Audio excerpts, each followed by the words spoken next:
facing your fear and what's on the other side of fear is where the good stuff happens, right? Embark on a journey to defy time with LMAO, Laughing My Age Off podcast. I'm your host, Erica Kelly, and I started this show because, like you, I'm curious about the secrets to staying youthful as the years go by. Join me as we discover the secrets to slowing down the aging process, exploring expert insights, cutting-edge research, and personal experiences that uncover the art of aging gracefully. It's time to laugh, learn, and embrace a life full of vitality together. All right, welcome to the show. In today's podcast, we are going to be introducing a fantastic guest. I'm super excited to introduce Debbie. Debbie at 50 woke up to the realization that life was way too short to be spent prioritizing others other than herself. So what she did is she ditched the I can't for maybe I can, shedding her victim mentality and refusing to let struggles define her. Recently widowed, she's more determined than ever to share her message. Her debut memoir, On Second Thought, Maybe I Can, earned praise from Jack Canfield, co-author of the Chicken Soup of the Soul series. Love those series, by the way. And through her memoir, podcast, and engaging talks like this one, Debbie is courageously bearing her soul, reminding others they are not alone. And, life can be tough, but she is proof that dreams are worth pursuing. So that was a great just introduction to my guest, Debbie. Debbie, welcome. Hello. Welcome to the Laugh My Age Off podcast. How are you doing today? I'm great, Erica. Thank you so much for having me. I'm so happy and excited to be here. Yes. So I always like to, as I'm going through this podcast, right? This is a new journey for me too. And I feel like we have that little commonality there. And that's why I wanted to bring you on the show. I feel like, as I'm doing this, I always feel like everybody's story can make a difference to somebody else that's listening to this, right? I feel like we both agree on that. And your story is one that's, I just finished your book literally yesterday. I was like going through it and I just feel like there's so many relatable things in this book that people can benefit from. And so that's why we want you on the show today. And the show is about slowing down the aging process. And the most specific thing that I want to talk about today that I got from your book is our mindset, because our mindset could really age us faster or slower depending on how, we talk to ourselves and how we shift, how we see things in our life. And you talk about that a lot in the book. So your book, first of all, I just want to ask you, what made you want to write this book? So I'll say that unlike most authors, I never had any desire to be an author at all. No interest in writing. I consider myself a numbers math kind of girl. But when I kind of had that realization of, oh, any of us at any time, regardless of our circumstances, regardless of our age, have the ability to change our lives. I had to find a way to let as many people know as possible. And I don't know, the universe kept whispering and putting in front of me all of these book things. And so I took the plunge. Yeah. When you talk about the universe and that whole intuition, like your book really spoke to that as I did the audio, and I loved it. I feel like I know you so well, I feel like Oh, yeah, it's kind of revealing. yeah, like I was like, oh my God, you're like my best friend now. When you and you were that was your voice in the audiobook too. So I really got to know who you are and what you stand for and your strength. And it's so anybody who's listening who wants a book where you feel like your life can't change. And, if you're going through struggles, this is definitely a book where, I laughed, I cried, but I was also like, it was relatable in so many ways. And I think that's what's the best part about this book is there's so many points in the book, like weight issues, financial stress, life's ups and downs, death, and but you had in your book, you know, you were a caregiver, and um, taking care of your dad and your husband. I mean, that was a big thing in your life. And so I I really commend you, and I was just like, "Oh my goodness, like you took that part of your life and now you're like sharing this story with everybody. You were caring for others, your husband and your dad. How did that shape you into the person you are today?" Mm, that's a very good question because looking back, I can really see how that changed the course of my life. So, especially with my dad, I was 17 when my dad had a massive stroke. He was just days before turning 46. And, I was daddy's little girl. I have a younger brother. He's 4 years younger. So I was 17. He was only 13 at the time. And it obviously changed the course of our lives. My parents got divorced soon after the stroke, and basically he was my responsibility. He thankfully lived for 30 years. So for 30 years, it was my responsibility. And prior to that, as a young girl, I never wanted to speak up. I never wanted to be seen because I had been judged my entire life for the way I looked because of being overweight. And when I stepped into that role as caregiver, it actually forced me to find my voice because there was something different about advocating on behalf of my father than speaking up just for me. And because of my insecurity and fear, I wasn't going to let that stop my dad from having the best possible care and whatever he needed. Yeah. So it forced the issue for me. Yeah. And so let's talk about that a little bit because I think you talk about fear a lot, I feel like in the book. And Mhm. fear really does stop a lot of people. So anybody that's listening, that's either too scared to, whatever it is, leave a relationship or start a new career, whatever it is, um, what kind of tips do you have for them to push past that fear? Because you did that a lot. There's so many examples in the book. You decided to open up an insurance company and you didn't know anything about it, and you talk about that in the book. And then moving forward, you're a network marketer with, the supplements, and then here you are, you're pushing through and you're making a book. So you've got classic examples there. And you're not 20, we're not 21 anymore, both of us. So it's like at any age. So what tips do you have to kind of push through that? I mean, what I've learned is sometimes I've been forced to face my fear. Life just kind of Yeah. puts you in that position and you feel like you don't have a choice. But for most of my life, when I did have a choice, I would shy the other way because who wants to feel that way, right? It doesn't feel good. But what I have learned over the last decade that I've been on this journey is that facing your fear and what's on the other side of fear is where the good stuff happens, right? I never would have even discovered this side of myself if I hadn't bitten the bullet and put myself out there. And at a certain point, I think I became afraid of not doing it, of continuing to not face my fear, get to the end of my life and be like, what happened? I Right. can't believe that I didn't try more, that I didn't really live, that I lived in this comfortable little box this whole time.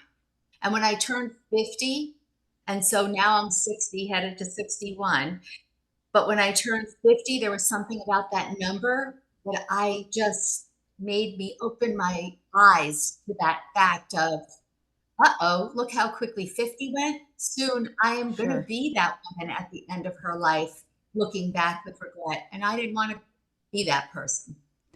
I agree. I mean, I'm 43, but I feel like I'm already there. And Yeah, everyone's different. yeah, everybody's different, but it's just the same. I have that mindset too. It's like, oh my gosh, it's going by so fast now that like what else do I want to make sure I do before my time is up, you Yeah. know?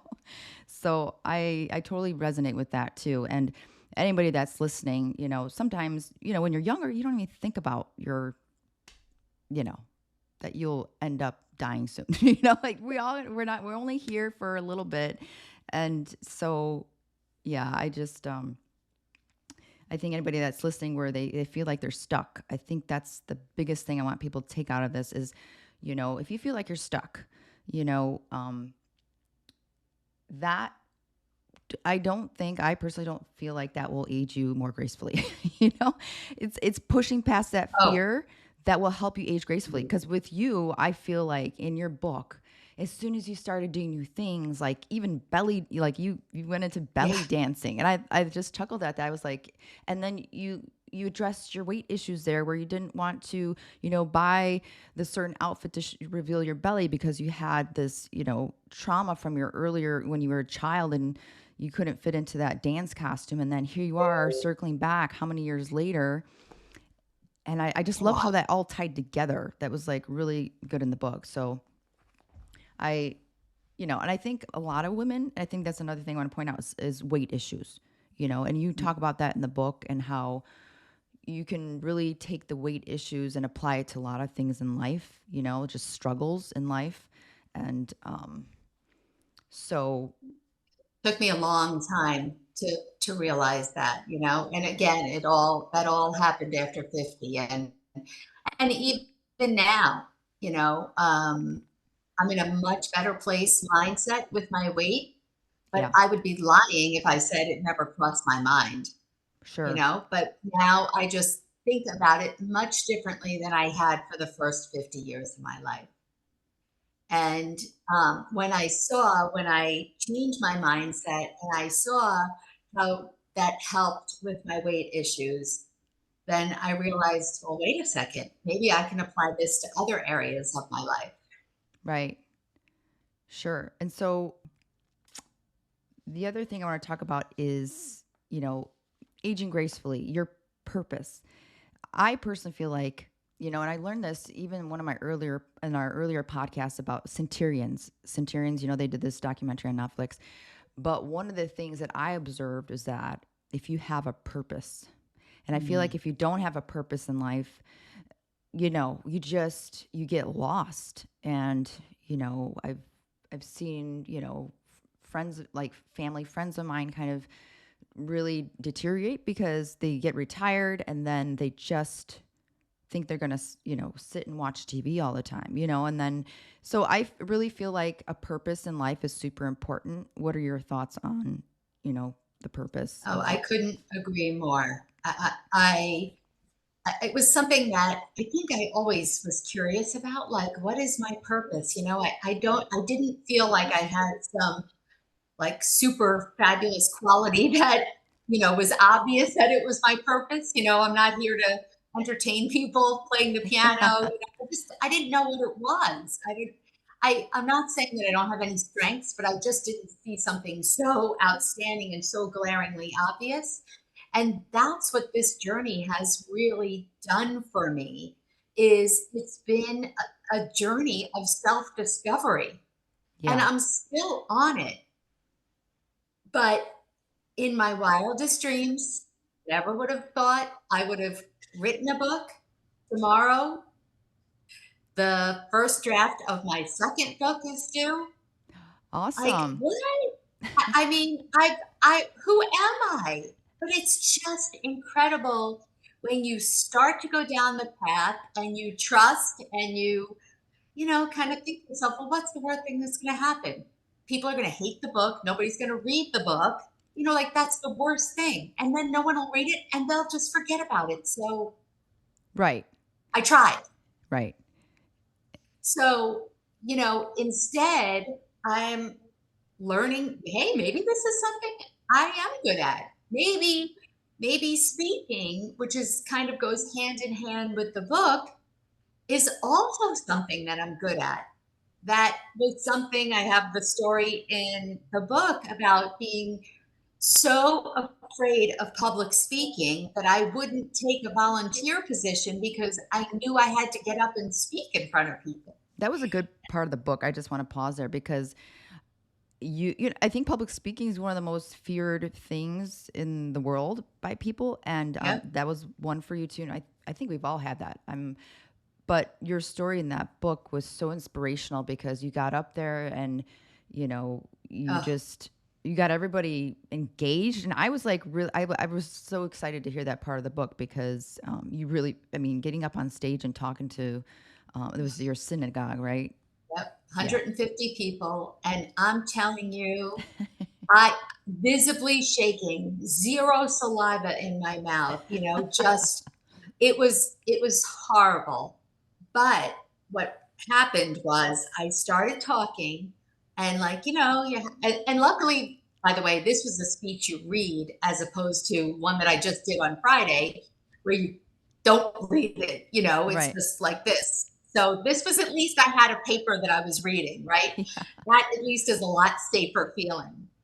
But I started reading and okay, there was a little joke in the beginning and people chuckled and you're like, oh, okay, that's good. They did that. But then I got to something about my dad who had passed away years before that. And when I had practiced, I never got emotional. But in that setting, Oh, that's right. Yep. it got me. And that's not what I needed when I was so nervous, but I had to stop. But when I looked out into the audience, I saw everyone connecting with the emotion that I was feeling. And I saw other people's eyes kind of, glass and tear up a little bit. Right. And right there and then, I thought to myself, this is the most incredible feeling that I am really able to relate what I'm going through to somebody else and have that kind of impact. Right. That And connection. You were able to yeah, connect with everybody, and it was that amazing. It was amazing. And that, if I had not done that, I would not be doing what I'm doing today. I would have been too afraid. And right. instead, that empowered me. And I thought, I was around 55. For 55 years, think of what I didn't do and what I could have discovered if Right. I had just, been braver. Yeah, so I think you had all these little examples where it's like, "Huh, if I did this now, like what else can I do?" So Right. your book title makes total sense. Like on second thought, maybe I can, you know? Um, just keep on going. I feel like I can relate to that too. There are so many things in my life. I'm like, a podcast? Me? Podcast? What? I never wanted to, but now it's the best thing. I get to You're meet doing people it. like you. Yeah. And then people are listening. And that's the other thing too, is just one person can really, change the course of someone's life just by doing what you're doing, you know? And so Exactly. we all And need it's to hear everybody's story, I feel like.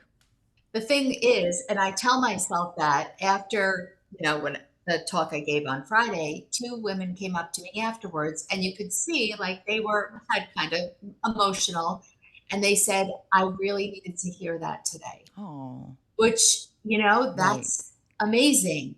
But then afterwards, I thought to myself, you see, if they hadn't told me that, I would never have known that, and I would never have thought that what I was saying made a difference to anyone. And you don't know who's listening and what they're going to walk away and do with the information that you're bringing, right? I'll never know. I'm not going to probably keep in touch with those two women. I don't know them Sure. personally. And what I said and what we're saying could change the trajectory of somebody's life. Yeah, I agree. So if you are listening right now, if you have that little nudge that we were talking about, Debbie was talking about that in the beginning, start to take, I feel like personally feel like my tip on that, you can have your side to this, Debbie, but is just taking action. I think little steps. I feel like sometimes, like, let's say, you want to start a podcast, right? And it's like, it seems overwhelming, that whole idea, like you writing a book. But I also think bringing people you're in a lot of, I feel like you're in a lot of groups based on what I was listening to in the audiobook. But I feel like be around people who are around that energy too, Mm. because you can't do it by yourself. I mean, it's just harder that way to get out of it. I feel like, you might be in master classes or, find somewhere, where you could bounce ideas off somebody. I really feel like that's a big part of it. What about you, Debbie? And now for a commercial break. Thanks to partners like Holly's Boutique, who is located right here in Southwest Florida, Fort Myers. If you are in the area, there is a brick and mortar store off of Gladiolus in Fort Myers. I am currently working with Holly, who is fantastic. If you love supporting small businesses, especially women business, you guys need to check out the website. We will be going live a few days a week. You can check out our link in the show notes. But this silver choke necklace is the thing. You can dress it up or you can dress it down. I'm just wearing a tank top, but as you can see, it just glams everything up. So we will be showcasing jewelry, shoes, clothes. A lot of these things go and sell out really fast. So you guys need to tune in live or just check out the website. You guys can use the code Erica10 for 10% off. Thanks so much for supporting the show. Definitely. Actually, the way that I kind of got kickstarted on everything was listening to a podcast. I agree. I I agree. mean, I listened to the very first thing that I ever did, the very first like online course that I ever took. And I don't think I wrote about it in that book, but I think I write about it in this book that I'm just finishing. I can't remember what I say when.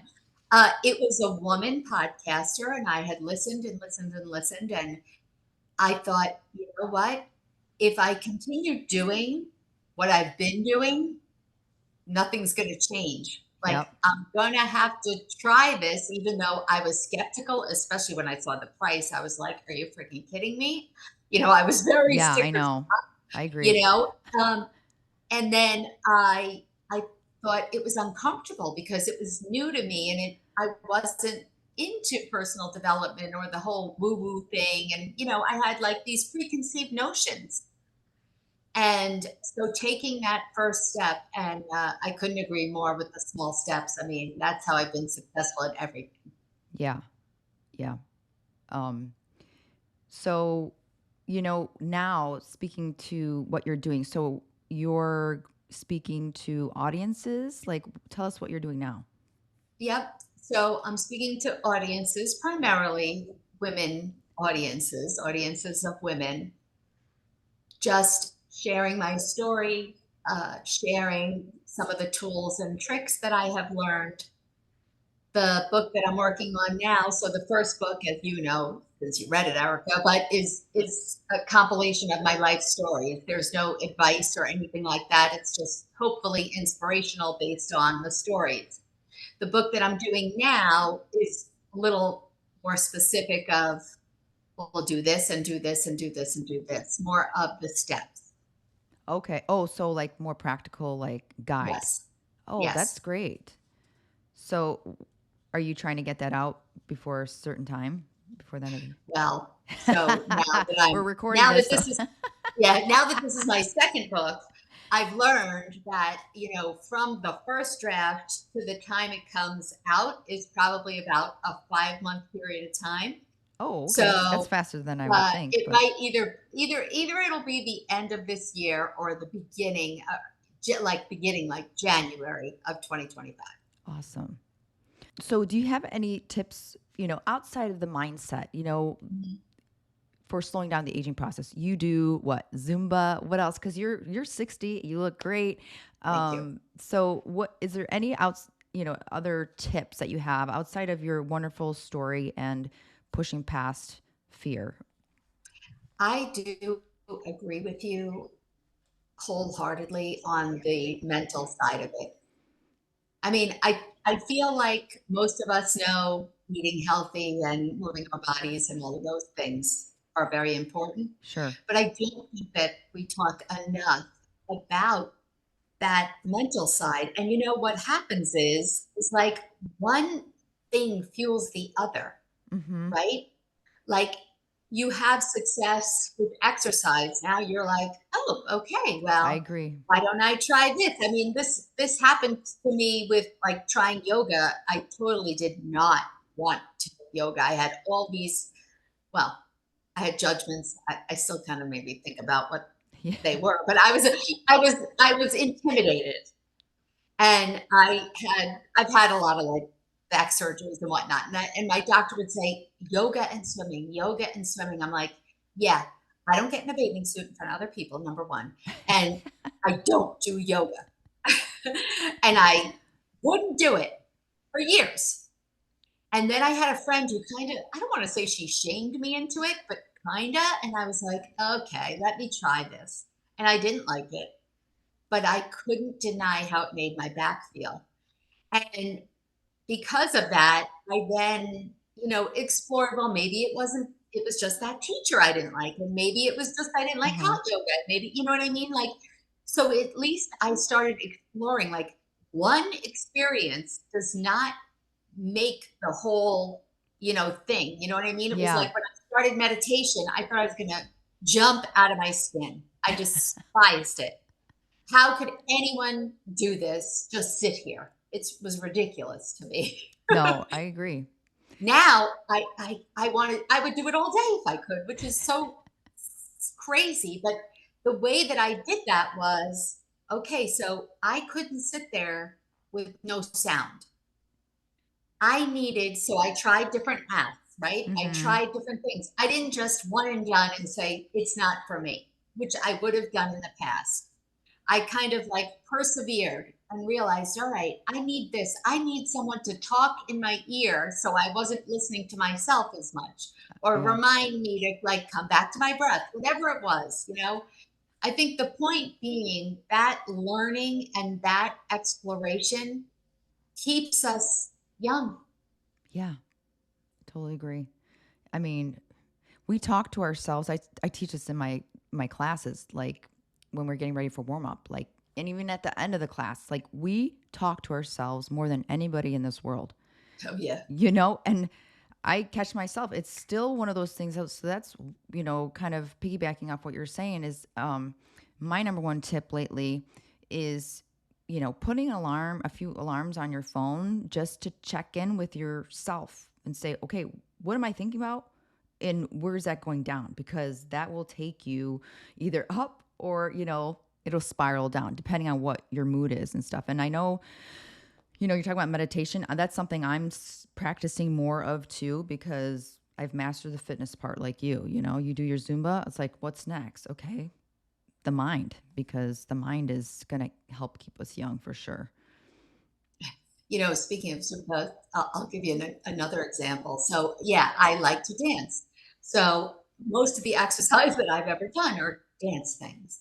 But as we get older, I hear about strength training. I'm like, I don't do strength training. I don't like strength Here training. we Like, go. there I go again, right? Like, this is all I ever say is, I don't do that. I can't do that. So in this local networking group, there's a woman who does strength training Yep. for women 40 and up. And she was having some promotion. I must have been like, I knew in my gut, I really knew it was good for me. Yep. So it was like a 2 week free thing at 3 mornings a week at 6 a.m., 15 minutes from my house. So I'm like, okay, I'll try it. But I'm just telling you, I probably won't do it longer than 2 weeks. I don't like it. I gave her every excuse in the book, but I went. And what I found is that, she was whatever it's called, like, you're doing the exercise for 30 seconds or 45 seconds. And I hate it. And I just tell them, but there's music playing. So they make fun of me because I try and dance while I'm doing whatever it is. Yeah. And I dance like in the 20-second rest. I'm like, okay. So they laugh at me. But it was what I found was what I realized is it was a safe place Mm-hmm. because not everybody looked the same, tall and slim. Everybody was 40 and older. Right. She had a wonderful way of differentiating what everyone else was doing and not making you feel bad about yourself. Yeah. And so that was 2.5 years ago, and I'm still doing it. Oh. So is it circuit training? Kind of. She, yeah, it's really differentiated. It's 45 minutes, Cool. and So you yeah, do Zumba and weight training. yeah, That's perfect. Yeah. We totally need the weight training. yeah, Especially I at know. 40. Now you know. Yes, yes. Now I know. I think that's everything I had. Is there anything else that you wanted to share with people that are listening to take with them? And of course, we'll link all your connected, websites and social media to these show notes. But was there anything else you wanted to share with them before we leave today? I think the one thing that I'll just end with is a quote that we've all heard a million times, and I had, but a few years ago, something about it when I read it hit me quite differently. Mm-hmm. And it's from Glinda the Good Witch from The Wizard of Oz, who says, "You've always had the power, my dear. You just had to learn it for yourself." Mm-hmm. And, I always thought, okay, Dorothy, you just had to learn that you had to click your heels and say, there's no place like home. Right. But the message is we all have the power. We just don't realize it. And we're the ones stopping ourselves. Right. Get out of your own way, right? Yep. For sure. Okay, Debbie. Well, thank you so much. This was so inspiring. And you can find Debbie at debbierweiss.com. And then all the social media handles will link here, like I said. So thank you so much, Debbie. Thank you for having me. It's been great.